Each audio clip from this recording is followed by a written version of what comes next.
Well, good morning, everyone. I'm Deanna Palm, President and CEO of the Washington County Chamber of Commerce. Thanks for joining us for our Small Business Solutions Series workshop for June, what is it, the 18th. Here we are, more than halfway through. It's like, isn't this end of this week is the beginning of summer? Feels like it's not the summer yet, but here we go. I'm very excited to have you all here and very excited to have our presenter with us. I also want to recognize our sponsor for our 2025 Small Business Solutions Series for 2025, David Yasa, who is the growth coach of Greater Portland. David, thanks for being with us today. Thank you, Deanna. Would you like to share your screen? Not really. I just want to talk today for only less than a minute, actually, about the importance for businesses to invest in their own teams. We're seeing whatever is happening with our economy, all the socioeconomic effects and circumstances that are happening around us. Having a good team, having a harmonious team, having a team that performs is so important for companies now. The revenue and the profit that we used to make 5 years ago before COVID required X effort, for example, or X investment. Because of what's happening around us now, this same revenue and profit requires 10X of efforts. And if you want your team to perform 10X, you have to invest in them. You have to ensure that this team is working together towards the same plan. They are aligned towards the same goals for your company to flourish and to stay above water. That's all. That's it for today, Deanna. Back to you. Great advice. Thank you so much, David, for sharing that with us. Now it's my pleasure to welcome and introduce Joe Smetak. Did I get it right? Close enough. Remind me how to pronounce it correctly. Smetak. Smetak. Thank you very much. Well, I'm going to just read a little bit about you. Joe serves as a business opportunity specialist for the Portland District of the U.S. Small Business Administration.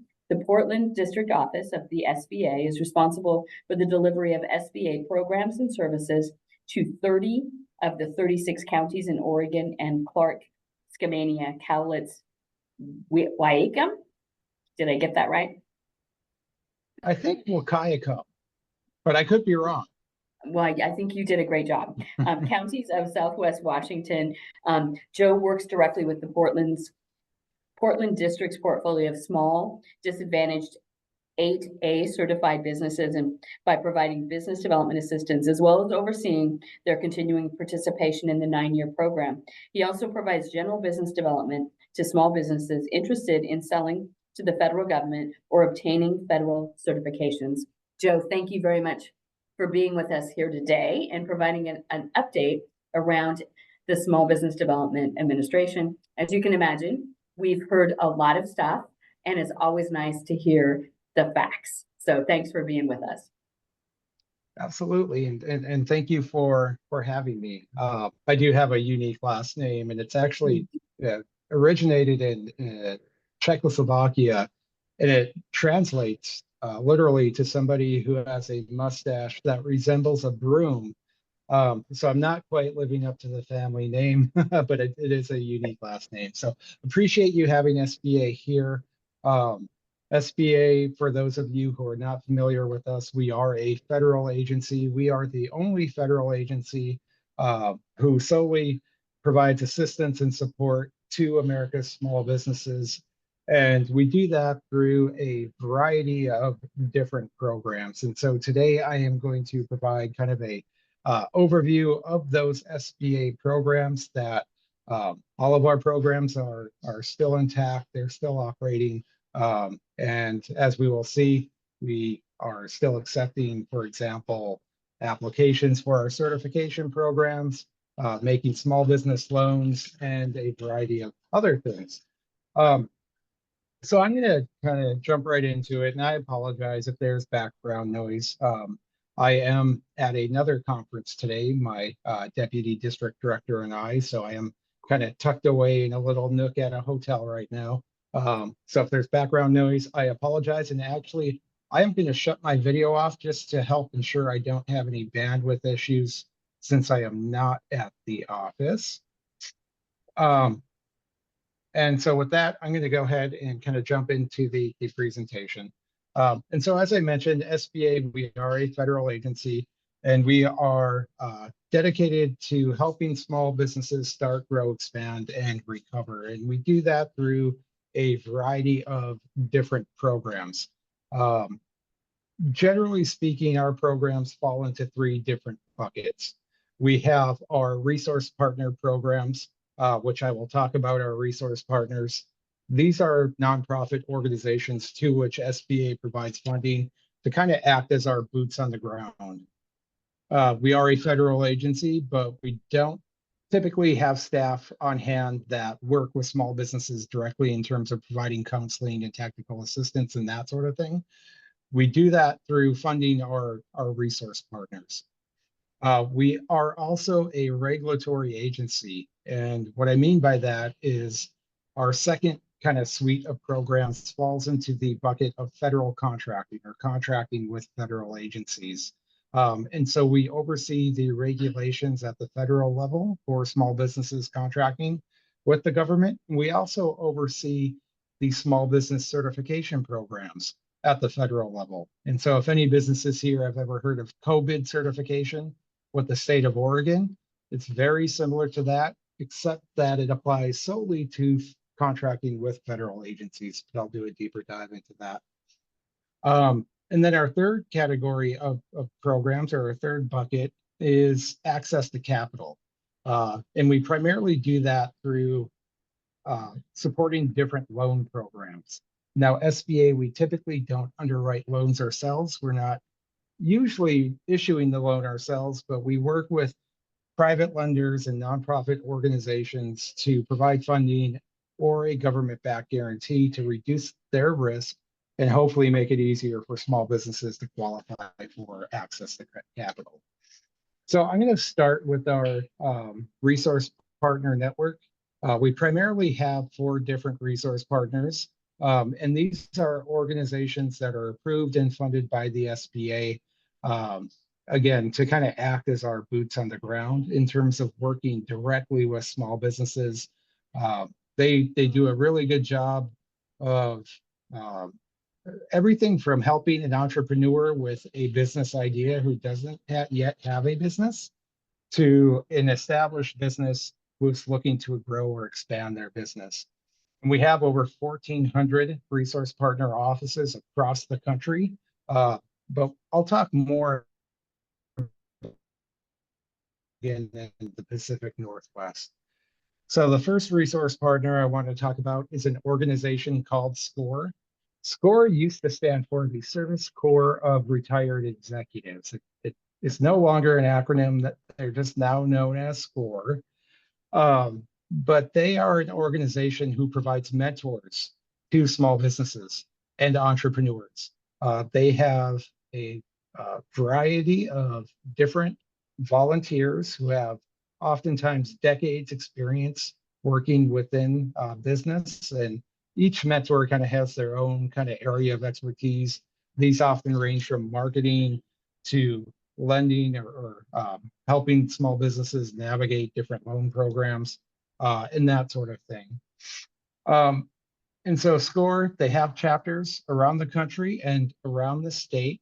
Our local, our most local chapter here is the Portland chapter, and they have solid kind of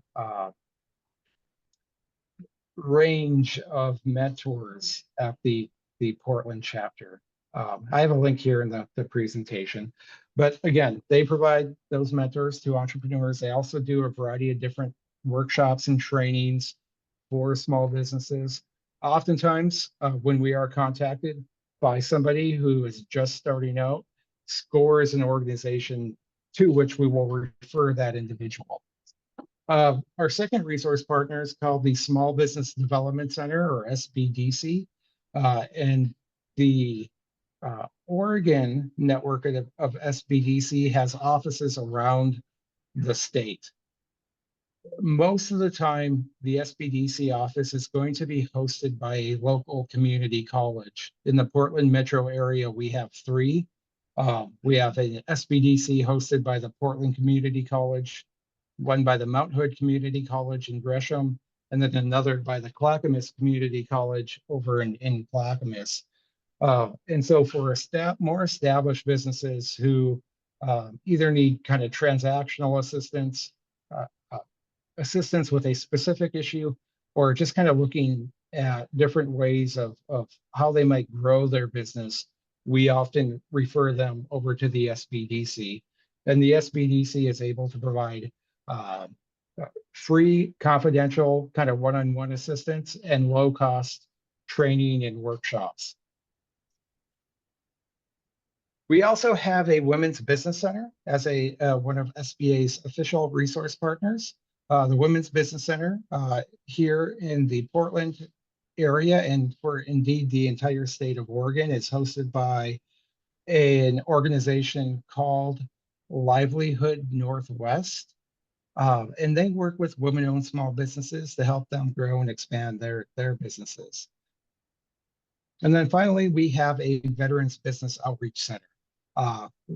The VBOC, as it is known, helps veteran-owned small businesses as well as veterans' families. So if a veteran has a spouse who is starting a business or has a business and is looking for assistance, the VBOC is a great resource for them. I will say that the host organization for our VBOC, Business Impact Northwest, is also an SBA approved lender. And so they also do small business loans. And I'll talk more about that when we get to the loan program. And so if you need help navigating our resource partner network, or if you have an issue and you're not quite sure which SBA program is the best one for you, feel free to reach out. This is my local information. I'll have this at the end of the presentation as well. But oftentimes it can be confusing, especially here in the Pacific Northwest. We have such a robust network of resource partners and small business resources. It can be a little overwhelming for small businesses to navigate that. And so if you ever have a question or a specific issue and you're having trouble finding a resource to help with that, feel free to give us a call and we'll be able to help in any way we can. So the second area in which SBA kind of works is government contracting. And as a federal agency, SBA focuses on contracting with the federal government. This is kind of on a day-to-day basis at SBA, this is my area of expertise. This is where I'm spending most of my time as an SBA employee. And so the federal government is the world's largest buyer of goods and services. Last year, I think they spent close to $800 billion. And here in Oregon, they awarded, I think, over $3 billion in contracts to Oregon-based businesses. And over 50% of that went to small businesses here in Oregon. And in fact, the federal government is required by law to provide contract opportunities to small businesses as well as certified small businesses. And we'll talk about what those certifications are. I'm often approached by small businesses who are looking at ways of expanding kind of their sales, but they've always shied away from government contracting because they think they're too small or that the government doesn't buy what their business offers. And in many cases, with the federal government, that's simply untrue because the federal government, again, is the world's largest buyer of goods and services. So they're buying just about everything with some exception. And usually those exceptions are pretty obvious. And many of the contracts that they are awarding are very small contracts, under $250,000, or I should say relatively small contracts. And so oftentimes it is a way for small businesses to kind of diversify their revenue streams. So the SBA, we oversee, again, the federal certifications for small businesses who are contracting with the government.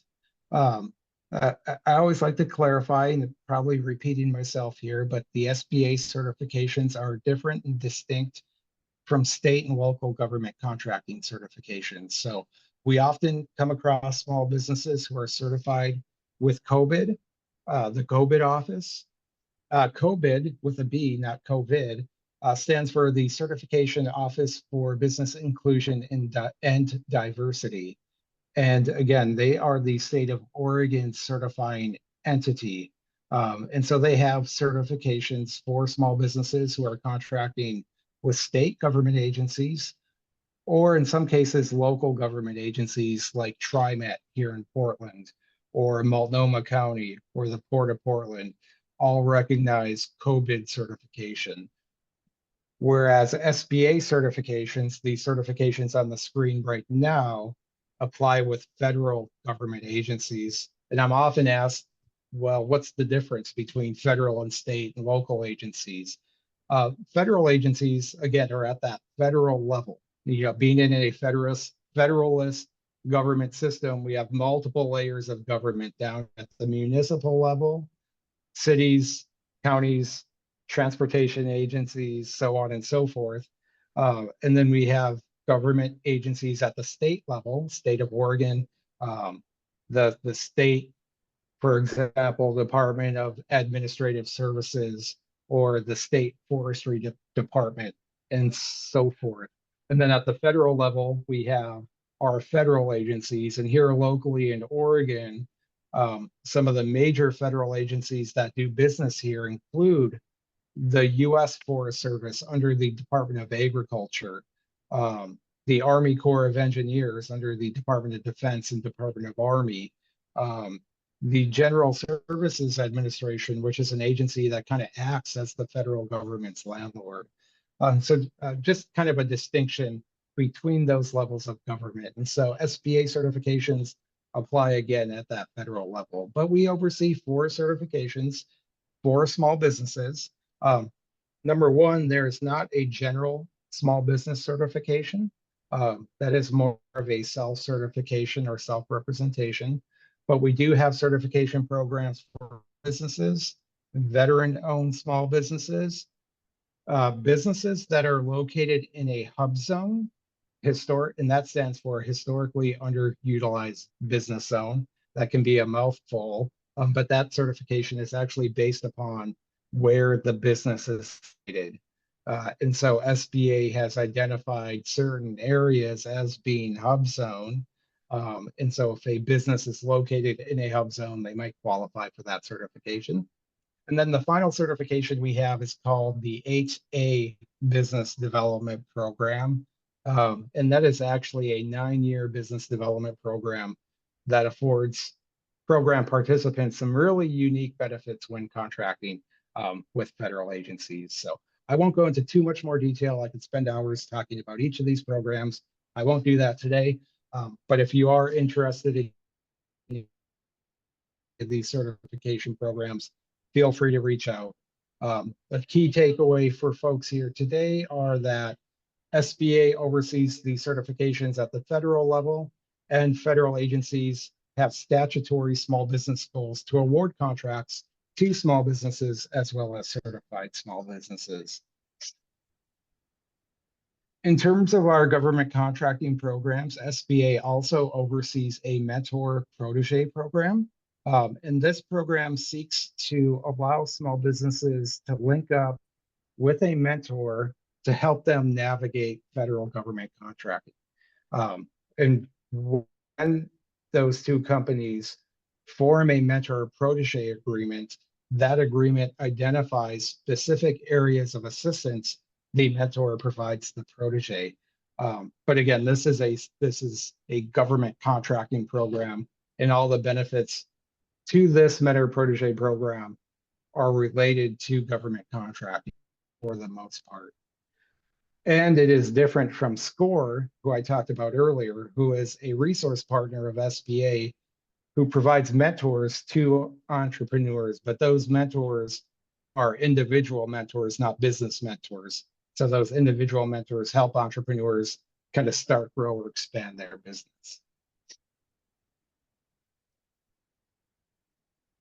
So for assistance with government contracting, there is an organization, a network of organizations formerly known as PTACs, Procurement Technical Assistance Centers, but are now known as APEX Accelerators.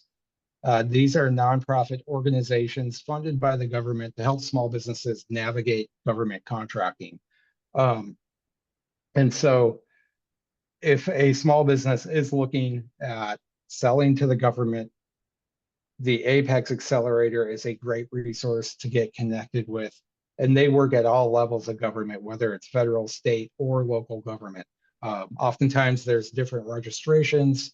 As we've already heard, there's different certifications, so on and so forth. And they can help you navigate those different registrations, certification applications, finding opportunities, market research, and a whole host of different other contracting related issues. And I have a link here to our local Oregon APEX Accelerator.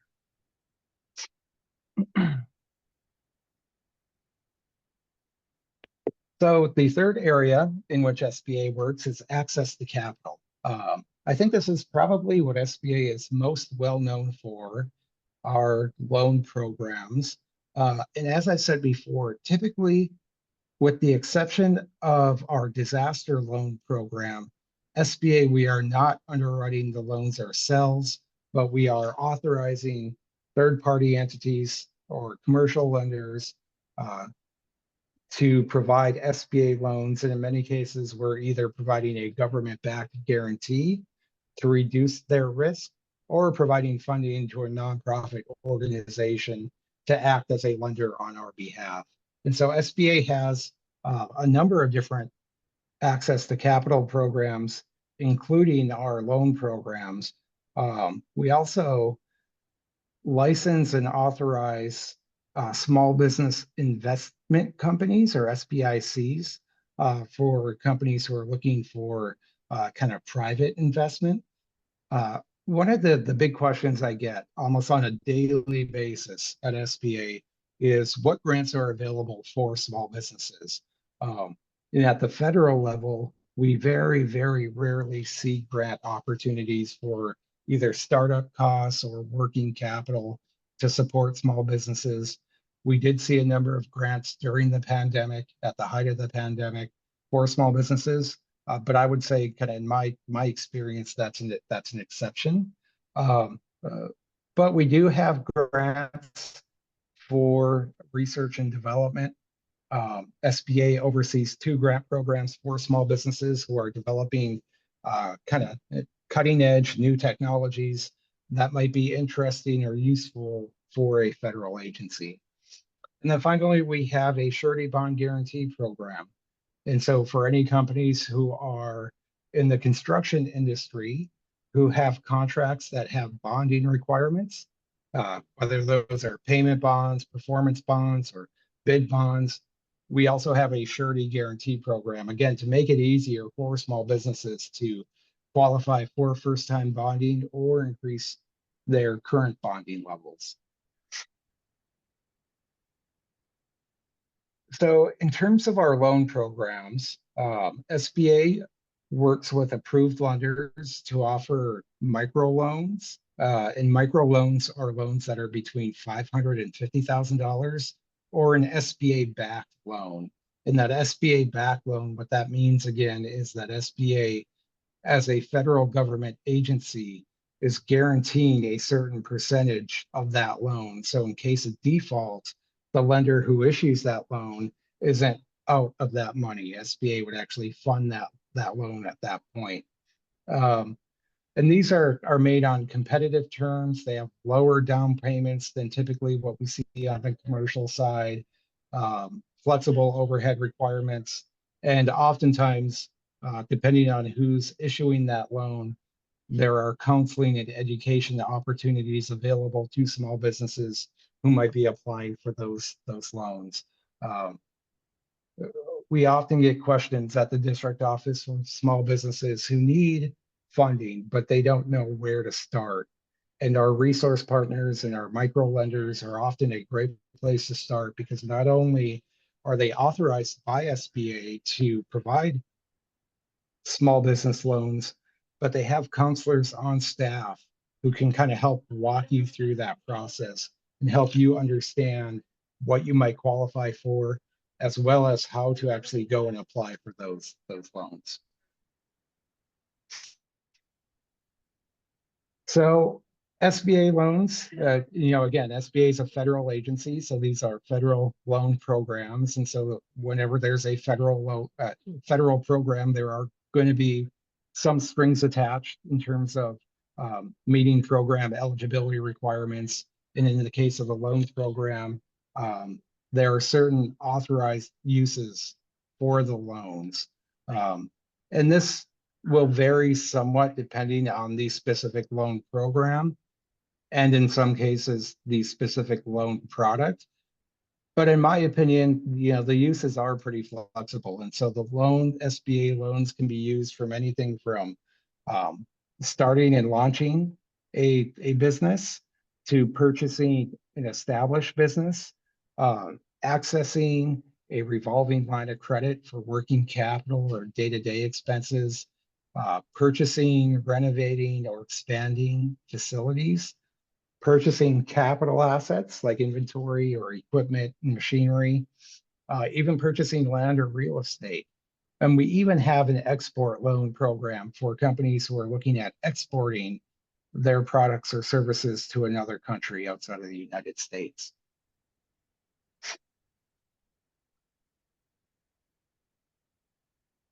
So when we are approached by a small business who doesn't have credit history, who hasn't received a small business loan or any type of financing in the past, they're often pretty new to kind of understanding what will be expected of them when they approach a lender. And so, again, the caveat of depending on the specific loan program, the size of the loan, and what the loan would be used for, a lender typically is going to ask for some baseline level of documentation. Some of the common things that we see those lenders ask for include your business plan, expense sheets, financial statements, so your profit and loss, your balance sheet, statement of cash flows, in some cases, aging of accounts, if that's applicable, as well as your financial projections.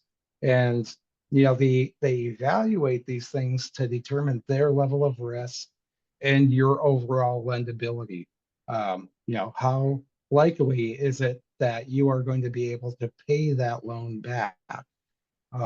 And so oftentimes, depending on the small business's size and their capacity, they may not have one or more of these documents. And that's, again, where our resource partner network can help.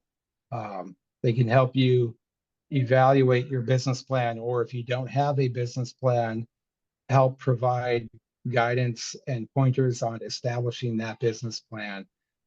They can help evaluate your financial statements and your financial projections to help get you in a place where you can qualify for funding. SBA does have a tool called Lender Match. And so this is a tool on our website, sba.gov/lendermatch, where you can sign up and enter information about your business. If you're looking for funding, if you're looking for a loan, describe what your needs are, what your financing needs are. And what our system does, send out that information to our network of SBA approved lenders, and within 48 business hours, any interested lenders will reply back to you to begin that process of potentially applying for a loan with them. So as I said before, in terms of evaluating risk and a company's lendability, lenders go through an entire underwriting process and kind of an evaluation process. And so we often hear about the 5 C's of lending. And these include character, your cash flow, any collateral, capitalizations, and conditions. So just to give you some background in terms of what lenders often look at when they are evaluating whether or not you might qualify for a loan. As I mentioned before, SBA does authorize and license small business investment companies for private investors. And this is through our Small Business Investment Company, or SBIC program. And you can actually go to our SBIC website and look at our online directory of authorized small business investment companies.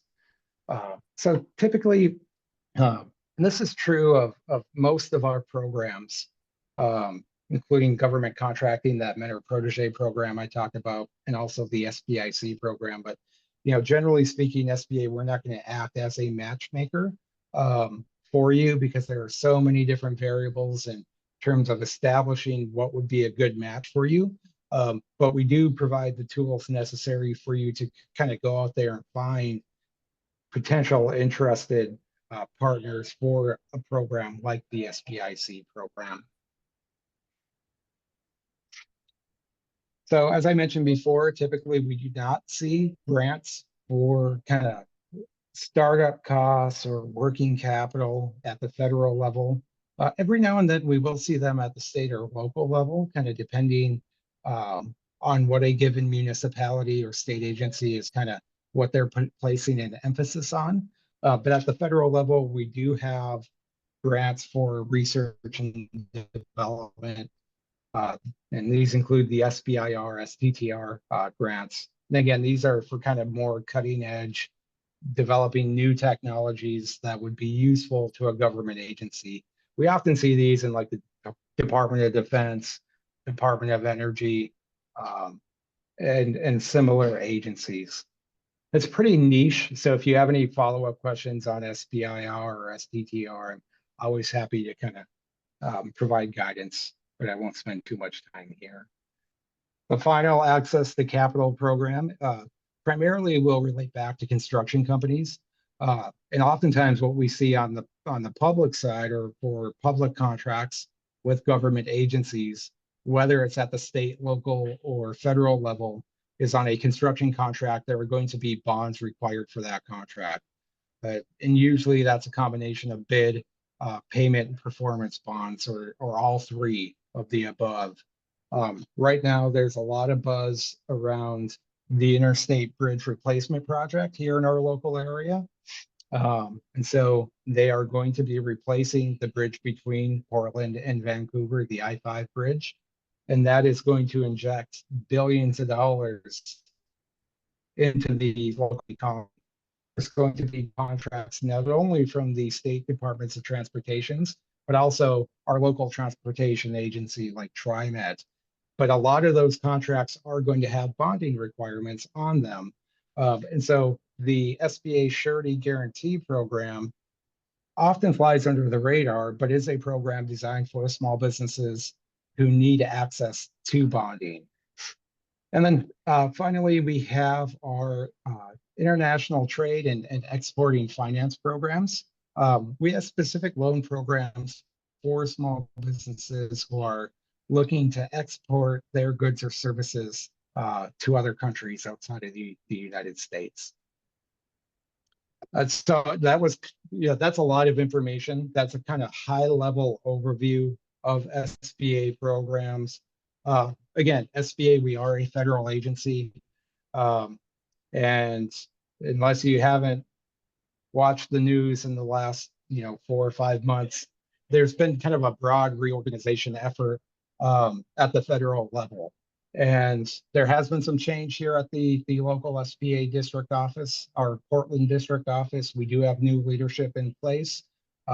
We have a new acting district director and a new deputy district director who actually came down to us from Seattle, but he lives locally to the Portland metro area. So we were really fortunate that he was able to come on board, but we are still active and we are still helping our local small businesses.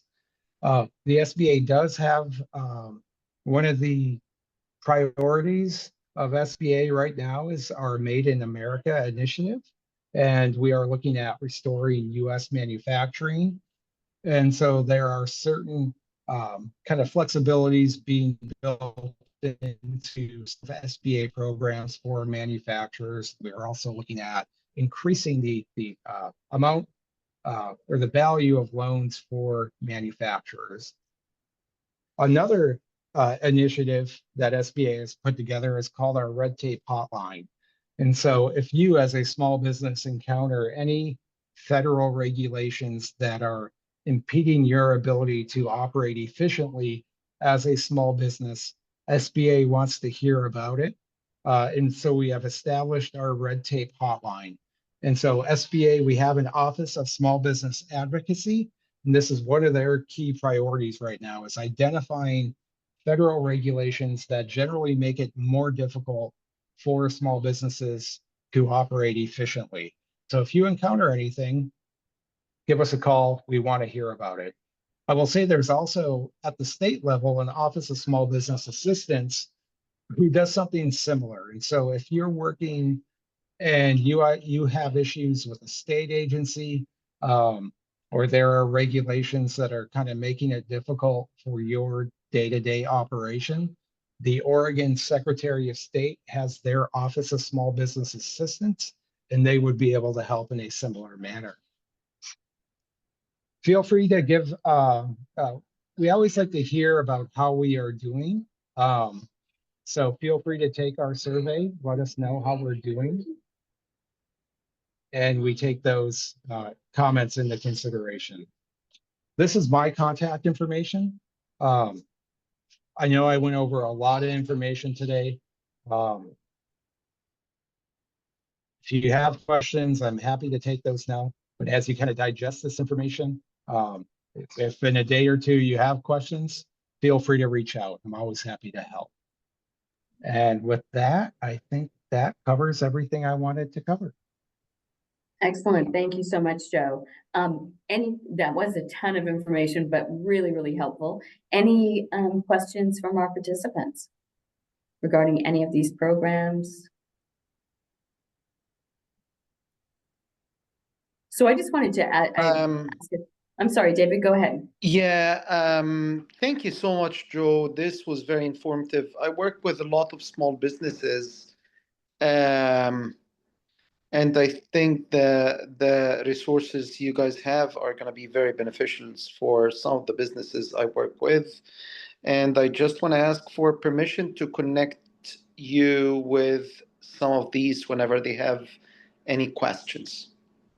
Oh, absolutely. Yeah. As you're kind of working on a day-to-day basis, if you encounter one of your clients or one of the small businesses that you're working with, they need to reach out to us directly. Feel free to provide them with my contact information, and I'll be happy to talk with them.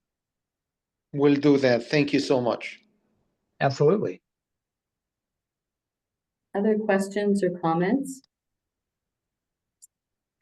I would just add that, you know, this chamber is proud that in October of 2024, we signed a strategic alliance memorandum with the SBA. So very proud to be a strategic partner, I guess, if you will, of the SBA and working with you. And yeah, we've seen some changes happen, but this is a great opportunity for you to have shared with us that really it's business as usual in terms of the kinds of resources and support that you're offering our small businesses. I did want to check in because I want to make sure I heard you correctly about the microloan program that you have. You said that microloans are usually $500. Is that like $500 to $50,000? Correct. Yeah, generally speaking, I think there is kind of a subset within that program that allows them to go a little higher, depending if the microlender has authority to do that. But generally, microloans $500 to $50,000. Excellent. In talking about like doing business with the federal government, and there's a certification program, but I think that a lot of folks, even though they might say, well, we're too small, but I think they also have a fear of, you know, what does that take to go through that process? Any sort of insight in terms of what they might anticipate in terms of walking through that process. Yeah, absolutely. Yeah, and so for certifications, and this is true both at the federal SBA level as well as the state level, for most of the certification programs, any certification based on ownership. So that includes, for example, woman-owned. It's based on the business being owned and controlled by a woman or multiple women owners. And so to apply for that certification, SBA is going to ask for documentation that demonstrates that not only does the woman owner, or not only does the woman own the business, but she also controls the business. And so usually that documentation is pretty straightforward.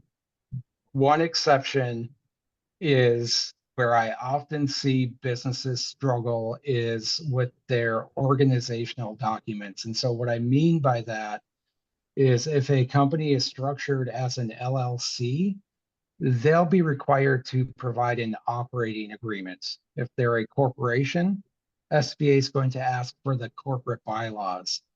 And so that can be a little frustrating sometimes for small businesses, especially if it's like a single member LLC. I get the comment all the time, Joe, I'm the single member. I'm a single member LLC. I'm the only person in this business. Why does SBA need my operating agreement? We still do. The operating agreement is the legal document that kind of sets forth those elements of control. And so we're certifying a business at a specific point in time. Theoretically, what happens if the day after certification, the business installs another member within the business who is able to control the business? And so there are certain things that we're looking at. And so I think that's the major sticking point that I often see. Otherwise, it's a very kind of straightforward process. It did back in October, we implemented what we call a new unified certification form, meaning that prior to this change, all of SBA certifications were housed in different systems, which was a really kind of inefficient way of doing things. Under our new system, all of our certifications now are under one house. And so if somebody's applying for multiple certifications, they can do that now at the same time instead of having to go to multiple systems and upload the same or similar documentation multiple times. For any folks who are thinking about certification, but you're not sure if it makes sense for you, feel free to reach out. I'm happy to talk more about that. And I'm also happy to refer you over to the APEX Accelerator, who'd actually sit down with you one-on-one and walk you through that application process. Excellent. And I imagine anybody that is a little bit astute with AI could type into their AI, I'm an LLC, please develop an operating agreement for an SBA certification, and could get a good start on that. Oh, absolutely. Yeah. And there's tons of templates online and a whole host of other resources too. Excellent. Last call for questions from anybody from the audience. Any questions, comments? Joe, thank you very much. Really, truly appreciate it. Definitely a ton of information. I will be sharing out your slides with our participants, so they have that information at the ready. Want to thank David Yasa, again, the growth coach of Greater Portland, for sponsoring our program here today. And have a great rest of your day and enjoy that sort of moderate temperature we have out there. Absolutely. Thank you so much for having SBA. Take care, everyone. Thank you.